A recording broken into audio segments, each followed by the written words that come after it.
Bem-vinda e bem-vindo a mais um episódio das plenárias comentadas do IBRACast. Nessa série de podcasts do IBRAC, destacamos os principais pontos dos julgados do Tribunal do CAD, indicando tendências da jurisprudência para quem quer estar antenado com o que tem de mais recente na área concorrencial. Caros ouvintes, bem-vindas e bem-vindos ao programa Plenárias Comentadas do IBRACast. A plenária comentada de hoje envolve duas sessões ordinárias de julgamento do CAD. A primeira delas é a 238ª sessão ordinária de julgamento, realizada em 30 de outubro de 2024. E a outra, a 239ª sessão ordinária de julgamento do CAD, realizada em 13 de novembro de 2024. Eu, Flávia Chiquito, diretora de Relações Institucionais do IBRAC, responsável pelo IBRACast, gostaria de cumprimentar meu colega, entrevistador oficial e coordenador desse programa, Alessandro Giacalha. Oi, Flávia, bom estar de volta, principalmente com um convidado tão especial. Gostaria também de cumprimentar o entrevistador convidado do programa de hoje, que é um advogado, colega e conselheiro do IBRAC, sócio do escritório HD Advogados, Dr. Eric Jasper. Eric é mestre em Direito pela Columbia Law School e Filosofia do Direito pela Universidade de Brasília. Integrou o Ministério da Justiça de 2004 a 2009 em cargos relativos à defesa da concorrência, consumidor e regulação. Representou o Estado brasileiro no subgrupo de investigações de cartéis da International Competition Network e continua contribuindo com a ICN como conselheiro não governamental. Foi associado ao escritório Freshfields, em Bruxelas, integrou as comissões de Direito da Concorrência da OABDF e da OAB Federal, bem como a Comissão de Combate à Corrupção e Compliance. Foi professor substituto de Direito Comercial e Propriedade Industrial na Universidade de Brasília, é professor de Direito Econômico e Empresarial do Instituto Brasiliense de Direito Público, o IDP, e de Compliance no IBMEC. Desde 2019, Eric é professor de Direito da Concorrência da Fundação Getúlio Vargas. Eric, muito bem-vindo. A gente ficou muito feliz que você topou participar do nosso programa. Tenho certeza que será um sucesso. Bem, eu que agradeço o convite, Alessandro, Flávia, é um prazer estar aqui na plenária comentada, é um podcast que eu ouço e que tenho espalhado o gospel dele para potenciais clientes quando eles não têm aquele tempo para acompanhar as sessões do CAD. Então é um prazer estar aqui com vocês e me foi incumbido um procedimento de apuração de ato de concentração, né, de finalzinho 3705 de 2023. 06, a PAC bem interessante, apesar do voto ter sido, a discussão ter sido mais curta desse APAC na última sessão do que a discussão sobre, e merecidamente, do IA, esse é um caso peculiar, é uma história longa, um julgamento curto, uma história longa e bastante sinuosa. Então, talvez eu tenha que contar um pouquinho de história aqui para o pessoal, para todo mundo ficar na mesma página e ver o quão interessante esse caso de relatoria do conselheiro Gustavo Augusto. Esse caso, só para a gente ter o objeto aqui, a Total Mix ela adquire ativos da unidade industrial de mandioca e milho de uma cooperativa chamada LAR. Esse contrato ele é assinado em 17 de dezembro de 2019. Então, isso já chama um pouquinho a atenção, né? Naturalmente, se é um APAC, a gente já sabe que houve, né, um problema. E aí, em 13 de fevereiro, e aí já começam as peculiaridades desse caso, né? Em 13 de fevereiro de 2020, a Total Mix apresenta uma petição ao CAD, na qual, e aí eu abro aspas porque esse ponto é interessante, ela comunica a existência da presente operação, fecho aspas, e consulta, abro aspas novamente, se será necessária alguma formalidade no âmbito do CAD. E fecho aspas. Então, ela faz uma petição no CAD, apresentando a operação, mas ela não apresenta um formulário nem um comprovante de taxa processual. Essa entre aspas, notificação de ato de concentração acaba sendo arquivada ainda em 2020 ou 2021, se não me falha a memória, e aí o tempo passa, as coisas vão tranquilas, e aí do nada chega uma denúncia anônima ali pelo clique denúncia. Até o conselheiro Vitor, na última sessão, diz que isso é uma peculiaridade, mas eu já tive clientes que sofreram ataques por clique denúncia, então o clique denúncia tem sido uma ferramenta interessante para isso. Aí em 23 de maio de 2023 vem uma denúncia no clique denúncia, nitidamente escrita por advogado, tá lá, trata-se de, e me pareceu um advogado que entendia de direito à concorrência, tá? Porque ele começa aquela frase, trata-se de operação, que nem todo mundo começa os votos ou as petições. E aí, isso me dá um primeiro gancho aqui, Alessandro, para aproveitar e fazer um parênteses antes de voltar para esse APAC, que é uma sugestão minha ou um pedido meu, talvez de que está na hora de fazer uma reforma no Clique Denúncia. Para mim, o Clique Denúncia é uma ferramenta muito interessante, mas ela é uma via de mão única. Se você coloca lá no Clique Denúncia que você quer proteger a sua identidade como uma denúncia anônima, o CAD recebe um e-mail seu, e até onde eu sei, pelo sistema, o CAD não consegue mais contactar esse denunciante anônimo se ele precisar de informações adicionais.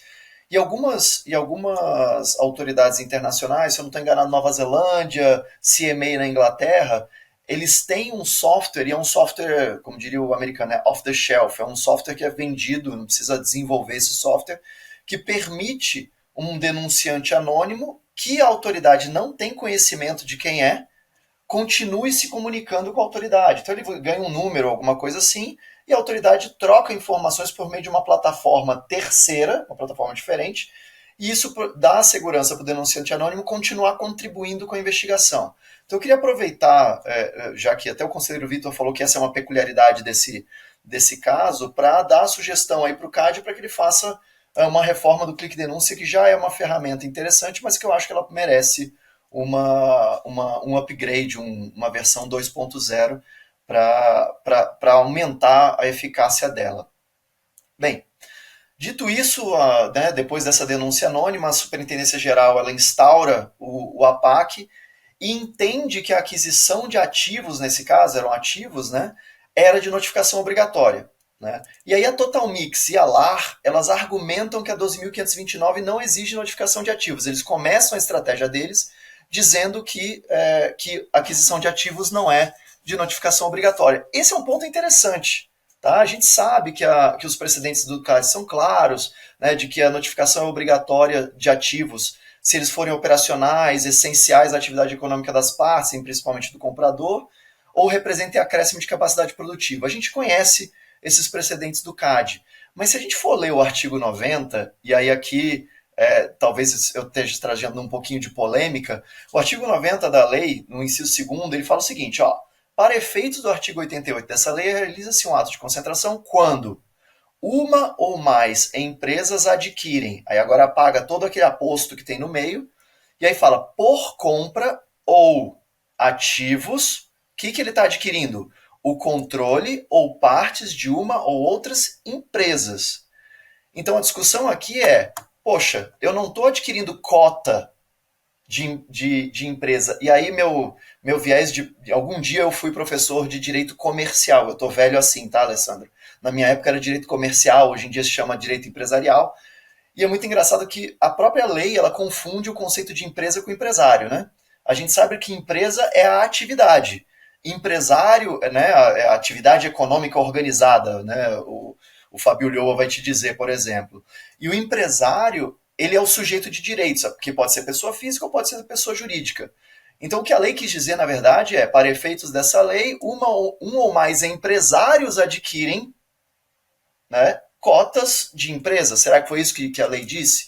E aí isso me lembrou, meu amigo e sócio de podcast, o Zeca, me lembrou de uma discussão muito boa no caso da Riva Carrefour. Aí, para quem estiver nos ouvindo, é o caso 2050 de 2024-21, em que houve uma discussão sobre isso. Tem toda uma discussão se tem concentração, se imóvel é ativo essencial ou não, mas tem uma discussão também sobre essa questão de aquisição de cota, ou seja, uma interpretação mais restritiva do inciso 2º do artigo 90. Tem uma petição dos advogados, eu acho que é Azevedo 7, tá? Espero não estar falando o escritório errado, de quem escreveu uma petição muito boa sobre isso, longa e bem interessante sobre o tema. Então, parênteses sobre isso, porque o pessoal da Total Mix começa com esse argumento dizendo, olha, não preciso notificar, tá? Aí, esse caso, aí tem uma última peculiaridade desse caso que eu queria trazer aqui, né? A primeira metade da questão é julgada em março de 2024. Esse caso não foi julgado todo agora em 30 de outubro, né? Que é a pauta do nosso podcast hoje. A primeira metade foi julgada em 20 de março de 24, quando o conselheiro relator Gustavo Augusto homologa uma proposta de acordo em APAC, na qual as partes admitem a necessidade de notificação do ato de concentração e se propõem a notificar voluntariamente. E aí o CAD espera a conclusão do ato de concentração. Se é sumário, se não é sumário, se tem problema, se não tem problema. O ato de concentração ele é aprovado sem restrições, sumário, coisa simples. E aí depois da aprovação é que a gente finalmente está no presente. Né? Tô contando aqui tanta história do passado para a gente falar de um julgamento pequenininho, mas não é simples. Esse caso é mais longo do que ele aparenta ser se você só ouviu a sessão do dia 30 de outubro. E aí na segunda metade veio só a dosimetria. Então a gente tem 2 votos do relator nesse caso, né? Um falando de mérito, se notifica ou não notifica, e um segundo tratando da dosimetria. E o engraçado é que você tem um acordo em que a parte admite que tem que notificar, mas depois ela não tem um acordo na dosimetria. Né? Então isso é julgado na sessão do dia 30 de outubro. Né? O relator aplicou a metodologia da resolução 24 de 2019, nenhum segredo ali, e chegou a um valor de 3 milhões e 80 mil, ou 8 mil, 3 milhões e uns quebradinhos ali, mas por proporcionalidade, essa é uma etapa interessante, precedentes do CAD já vão nessa direção, que por proporcionalidade ele reduz a multa para 2 milhões e 796 mil, porque é o teto de 20% do valor da operação. Tá? Eu acho que eu levei mais tempo aqui relatando esse caso do que o conselheiro levou lendo o voto dele durante a sessão, mas é porque esse caso é muito mais longo. Aí ele é julgado dessa maneira, de forma unânime, e foi julgado de forma rápida, mas tem algumas peculiaridades e algumas discussões. Então eu destaco clique denúncia, necessidade de notificação de ativos, discussão do artigo 90, inciso 2, e essa separação do julgamento em 2 momentos separados. Eu acho que esse é o relato que eu gostaria de fazer desse ato de concentração. Eric, obrigado. Muito interessante. Acho que eu tenho 2 pontos aqui sobre os seus comentários. O primeiro, que é bonito de ver você livre, podendo usar termos em inglês e não ser zoado, né? Então, acho que esse era o primeiro ponto, talvez o mais importante. E o segundo ponto é que realmente a gente tem visto muitos casos de aquisição de ativos sendo examinados pelo Tribunal do CAD. E na minha visão, eu acho que o CAD tem sido muito expansionista na sua competência de análise. Eu acho que deveria haver uma discussão se, de fato, todas essas aquisições de ativos deveriam ser mesmo notificadas ao CAD de notificação obrigatória. Então, achei muito interessante os pontos que você levantou. Sobre o caso que ficou comigo, eu vou comentar o despacho decisório número 28, emitido pelo presidente Alexandre Cordeiro, no ato de concentração final 6918-2024, que envolve os mercados de academia de ginástica e plataformas digitais agregadoras de academias de ginástica. Um ponto aqui interessante é que acontecem movimentações relevantes nesses despachos decisórios, que são julgados no final da sessão e que parecem que não têm alguma importância, mas eles têm uma importância sim, então vale sempre ficarmos atentos a eles. E este é um desses casos relevantes que foram julgados quase a toque de caixa no final da sessão. Aqui é um despacho sobre análise de pedidos de habilitação de terceiro interessado, apresentado por 2 empresas, no mesmo dia em que a Superintendência Geral aprovou a operação sem restrições. Então, a SG aprova a operação e no mesmo dia há um pedido de habilitação de terceiros interessados, e é por isso que a análise do pedido de habilitação é feita pelo presidente do tribunal, e não pela Superintendência Geral. O presidente Cordeiro examinou os 5 requisitos para verificar a habilitação de terceiros interessados, aqueles exigidos no artigo 42 e 118 do Regimento Interno do CAD, o nosso RICAD. E os requisitos são tempestividade, legitimidade, o terceiro é a apresentação de todos os documentos e pareceres necessários à comprovação de suas alegações. O quarto é a pertinência do pedido com os fins da análise do ato de concentração. E o último é a oportunidade e conveniência para a instrução processual e defesa dos interesses da coletividade. Eu já adianto aqui a conclusão. Ele concluiu que o terceiro não poderia ser habilitado no caso por 3 motivos. Primeiro, que as razões de pedido da intervenção não guardariam pertinência com os fins da análise do ato de concentração. Esse é o primeiro motivo. O segundo motivo é que, para o presidente, as peticionantes não teriam fundamentado a conveniência e oportunidade dos seus pedidos de habilitação. E a última razão é porque as peticionantes não teriam apresentado informações de mercado que possuem ou seriam capazes de alterar a decisão ou contribuir com as reivindicações propostas. Eu destaco alguns pontos que podem ser úteis para outros casos futuros da comunidade antitrust. O primeiro é sobre o prazo processual. Isso me chamou muita atenção. O pedido de habilitação foi feito após o encerramento do expediente do CAD, por volta das 9 da noite. Isso, para mim, não teria nenhuma preocupação a priori. Só que, embora o presidente reconheça que a prática eletrônica de ato processual pode ocorrer em qualquer horário, até as 24 horas do último dia do prazo, nos termos do próprio Código de Processo Civil, ele menciona um caso do Tribunal do CAD e do Superior Tribunal de Justiça que não permitiriam a apresentação fora do horário do expediente. Apesar dessa ponderação, o presidente julga a manifestação tempestiva, mas ele parece dar um recadinho aqui em relação a esse assunto. O segundo é sobre legitimidade. Para o presidente, há legitimidade quando há uma relação de concorrência ou de cliente-fornecedor com as partes envolvidas na operação. Acho que esse foi o mais simples da discussão aqui. A grande questão discutida é sobre a pertinência ou não do pedido com os fins da análise do ato de concentração e a questão de oportunidade de conveniência. A decisão do presidente sugere que as partes apresentaram pedido de habilitação alegando uma necessidade de alteração de rito.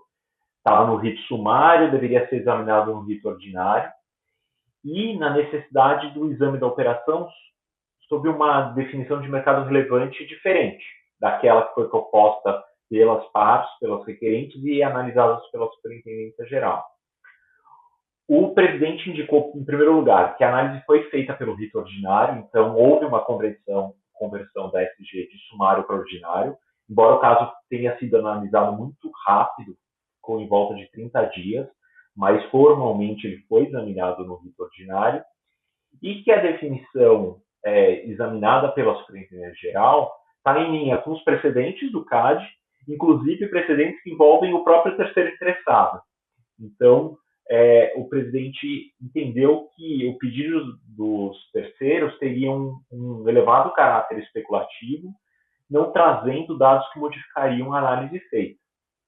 Na minha visão, e aqui é a minha visão e não está expressamente no voto, eu acho que a crítica do presidente é que questões procedimentais de ritos ou de definição de mercado relevante somente seriam cabíveis ou úteis se acompanhadas de uma teoria de dano concreta, não de apenas uma especulação. Então, embora haja uma discussão de alteração de definição de mercado relevante, eu acho que a pergunta que fica é, você está me propondo uma definição de mercado relevante diferente, mas qual é a consequência disso? Eu acho que essa crítica está sendo posta no voto de maneira indireta. O último ponto que eu queria falar desse voto é que é uma denúncia de gun jumping que o presidente sugere à Superintendência Geral apurar, mas o mais relevante aqui é que o presidente esclarece que questões de gun jumping indiretamente tangenciam o mérito da operação. Esse ponto é interessante porque eu vejo muitas vezes clientes virem a mim e discutir, puxa, se tiver uma questão de gun jumping, ela vai atrapalhar a análise de mérito?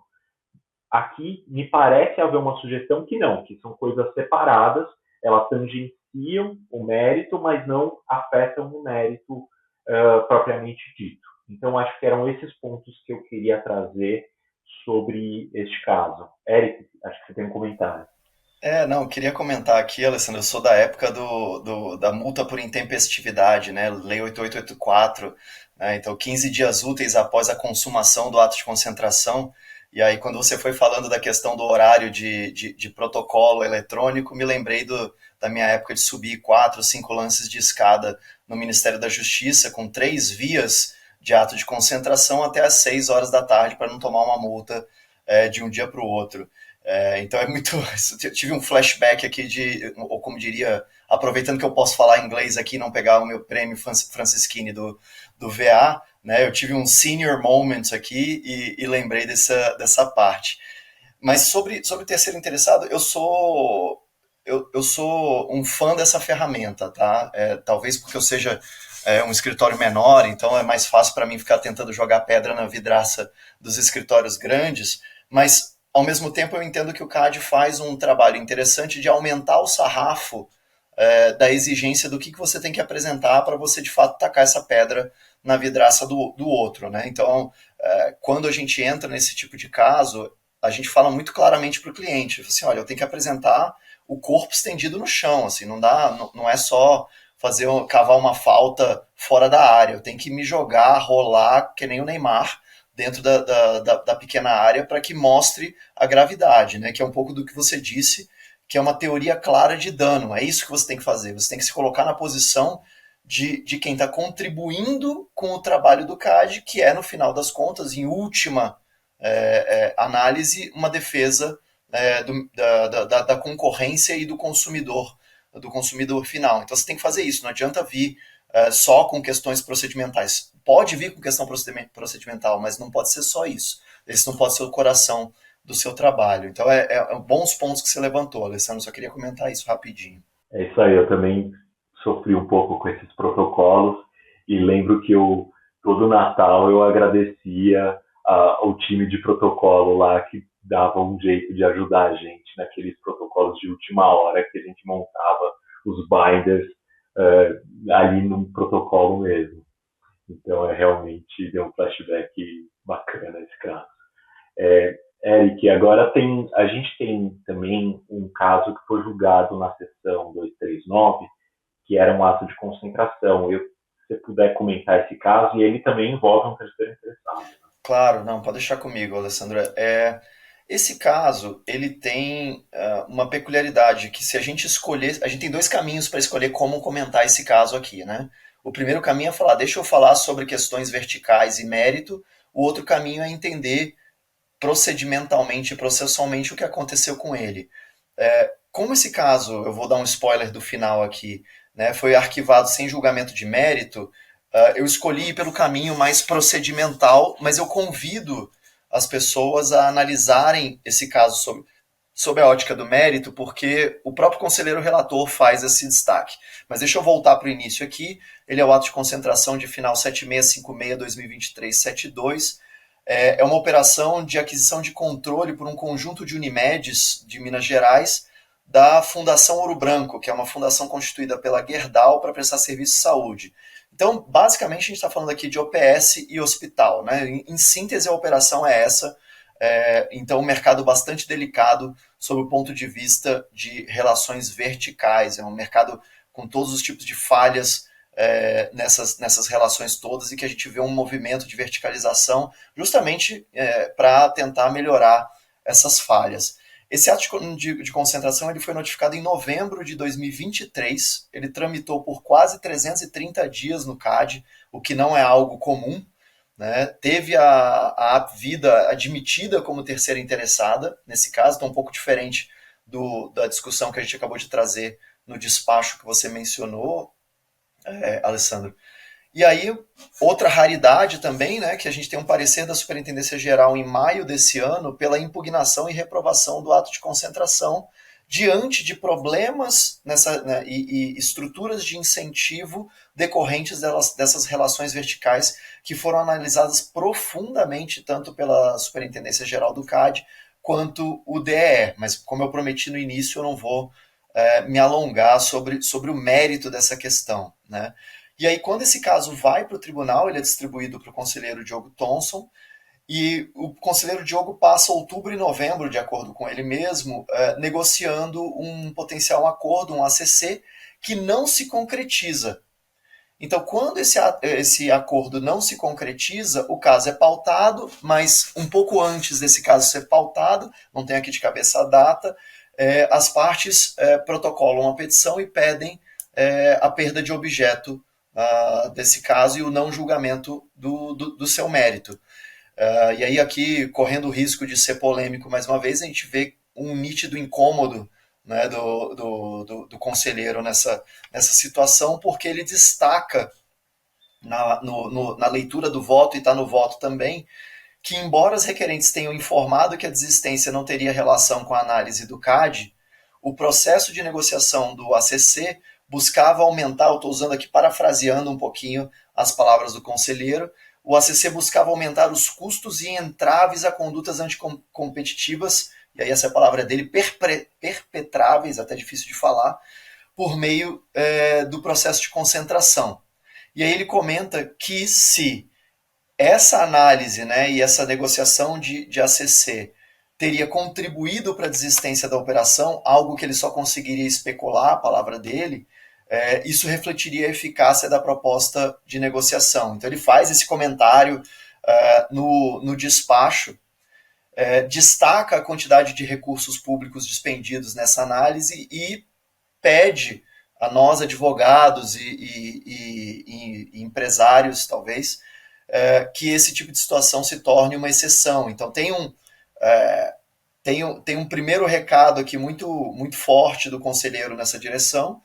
E a outra questão que ele traz aqui, que ele traz nessa análise por despacho, é que ele fala claramente que as análises realizadas nesse ato de concentração poderão ser utilizadas em um monitoramento de mercado futuro em sede de conduta, né? Então ele fala, olha, eu vou usar esse trabalho aqui, esse trabalho não foi perdido, porque ele pode ser utilizado em monitoramento de conduta futura, né? E aí ele destaca que o CAD continuará a analisar atos de concentração com preocupações verticais, em particular nos mercados de OPS e hospitais. Então ele dá um recado muito claro aí para o setor.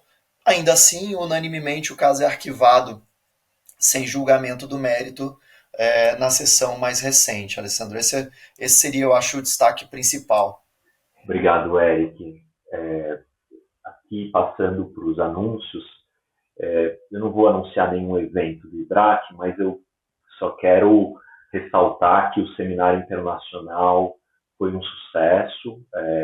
Estive presente lá, encontrei o Eric, tive o prazer de encontrar o Eric, a placa estava lá, estava toda a comunidade antitrust, e foi engraçado esse seminário ter sido em Tu, onde tudo é grandioso, né? Parece que batemos todos os recordes possíveis. Então, mais de 400 pessoas, o maior número de participantes do CAD. Então, foi realmente muito legal, muito, muito, muito bacana. Parabéns para toda a organização.